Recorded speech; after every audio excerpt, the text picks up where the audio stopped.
What would you do to balance the concerns of local residents and the interest of economic development concerning the addition of a 300,000 square foot warehouse on the city's north side?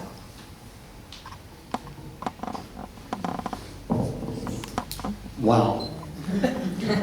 That's a question for you. You know, they're building one in Moreno Valley. Moreno Valley, 40 million square feet. The one here in River City is 300,000 square feet, but the problem I have with it is we're kind of playing a shell game over there. Before I get to that, first of all, we know that there'll be some negative impacts with that. And I understand that we were trying to originally put that on the consent calendar where we wouldn't have to really put that on the regular agenda and people would have regular possibilities to interact with that. Where it is right now, it's going to affect those soccer fields. My kid played there, maybe some of your kids played there as well.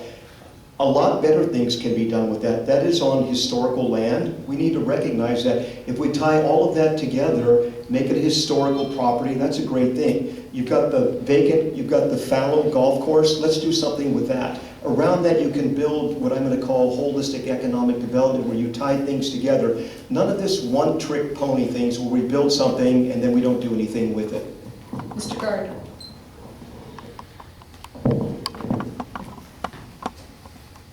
I guess this is where there's an advantage to being on the inside and understanding the process and how it actually works.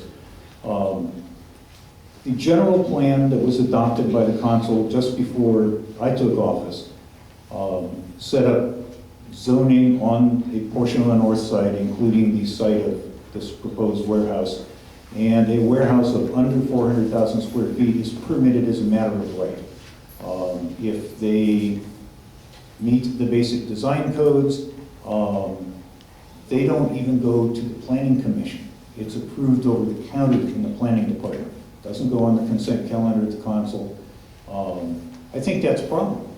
And at the last council meeting, not this week, the week before, I asked and the city manager directed that the staff begin the process of preparing a specific plan on the north side and to look at the parameters that would be involved in imposing a moratorium on building of things like that warehouse during that preparation. Mr. Podgorski, 30 seconds.